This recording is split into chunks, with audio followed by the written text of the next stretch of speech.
Welcome back, everybody. Fun video today. Something Andy and I have been thinking and talking a lot about lately because of some events that have transpired on the trail. But today we are talking about what to do, what happens when your gear fails, common types of gear failures. Well, in our most recent gear failures, how to deal with some of the stuff we'd had to deal with. Let's do it. There's nothing more annoying than when stuff breaks. Yeah, but I mean that's the nature of this stuff.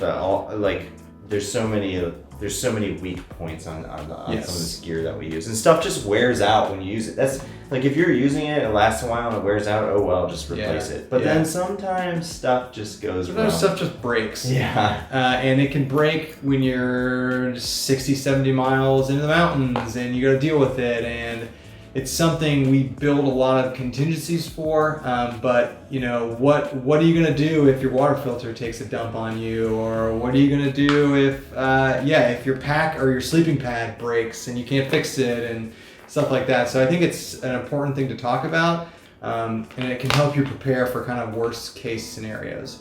And on our last trip, which I'll throw a little thing up for, we dealt with 3 gear failures. Yeah, 3. That's a new record. We generally don't have stuff break on it. Well, my chair broke, and that was... I forgot about that one.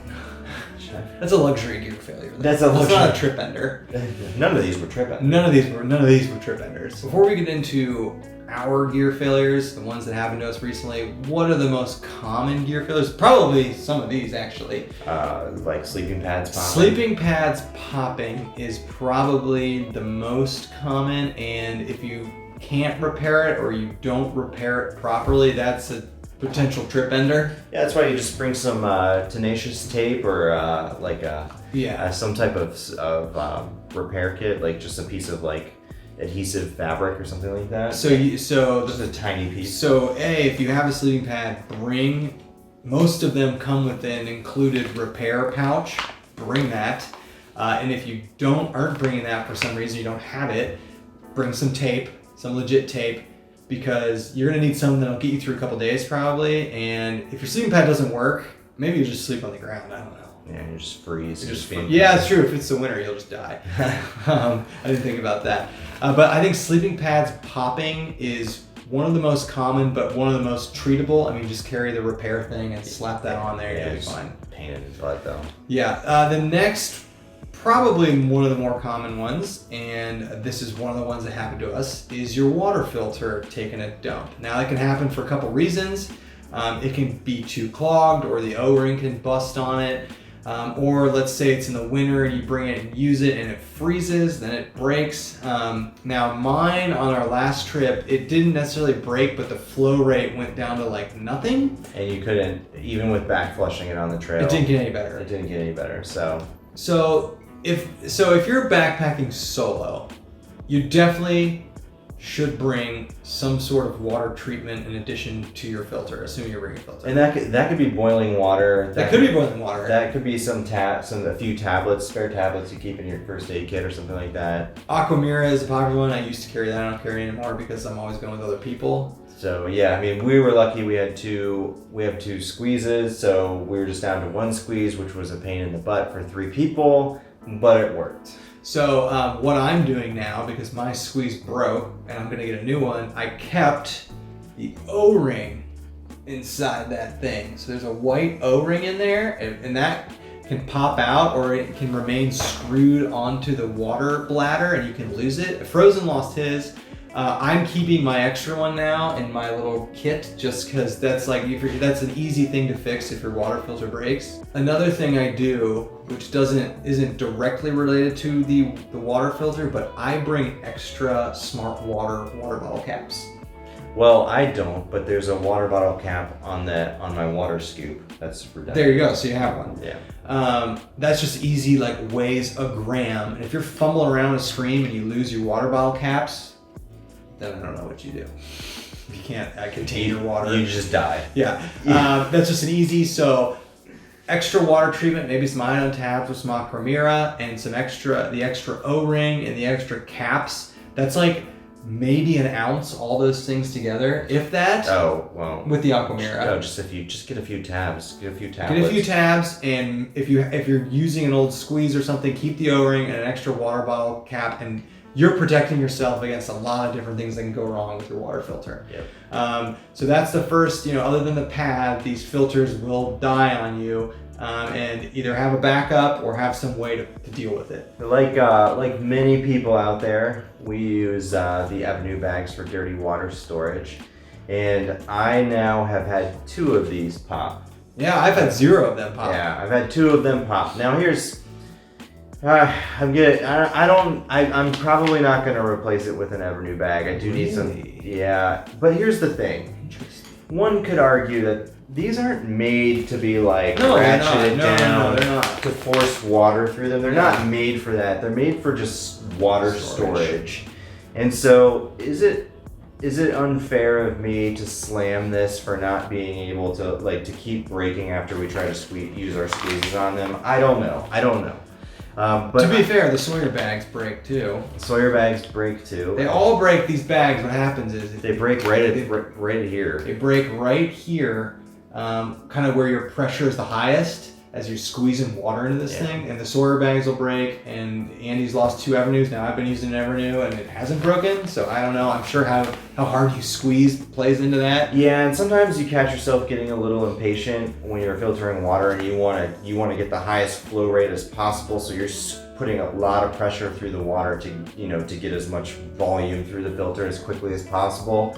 So just be a little bit careful with that. Maybe every once in a while let your water filter just be gravity fed or something like that. Yeah, maybe. But I don't know. So I'm on 2 of these Evernew bags that have broken. Again, not sure if I want to slam Evernew because they're not really designed. They're not designed. They're designed for water storage, but I'm not going to buy another one. So I'm going to find something else. Probably use this. I have a few cheap Sawyer bags lying around, so I'll probably use those for a little while. So my last gear failure that happened, and this is not a big one, right? This is not a trip ender. This really didn't even ruin my trip at all. Was my effectively brand new Gossamer Gear LT5 trekking pole. You can see the bottom. It's a 3-piece pole, just snapped off, and I it wasn't on a rock or anything. I just planted down on it, and this thing snapped.